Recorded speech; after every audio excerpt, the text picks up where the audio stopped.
बताइए मसला क्या है? तो तुम हार मानने वाली नहीं ना? सहारा है ना बहुत बड़ा। कौन सा सहारा? जमरुद की बात कर रही हूँ। वो अदनान से ज्यादा तुम्हारी तरफदार है। वो औरत पहले ही बहुत कुछ सह चुकी है। सोहा, क्या वो सब ठीक तो है ना? मेरी अम्मी, मेरे बाबा ने उनके साथ इतनी ज्यादतियां की, फिर भी उनका दिफा करती हैं। इसलिए मैं पढ़ना चाहती हूँ ताकि मैं उन औरतों के हुकूक की हिफाजत कर सकूं जो मेरी और मेरी अम्मी की तरह हैं। आपसे दरखास्त करने आई हूँ यहाँ। आप उस आदमी की गलतियों को छुपाने की कोशिश आखिर क्यों कर रही हैं? उसके माँ बाप ने उसी के लिए शादी की। मुमकिन है वो खुश और अच्छा खानदान बन जाए। क्या आप अपनी बातों पर यकीन रखती हैं? अगर आप एडमिशन की तैयारी करेंगी तो बिल्कुल भी वक्त जाया मत कीजिएगा। मैं आपके सब्जेक्ट रियाजी का टीचर साहिल हूँ। और मैं आपकी फिजिक्स की टीचर बुकेत हूँ।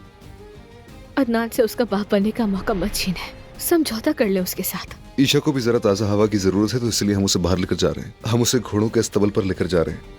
मेरे साथ चले। कहाँ? जब आप चलेंगे तो खुद ही समझ जाएंगे कि मैं क्या कहना चाह रही थी।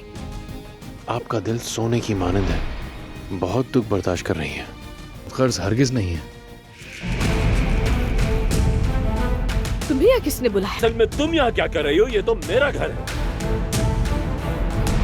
रिपोर्ट्स तैयार है सारी। प्रेगनेंसी की? आपके प्रेग्नेंट होने के बहुत कम चांसेस हैं।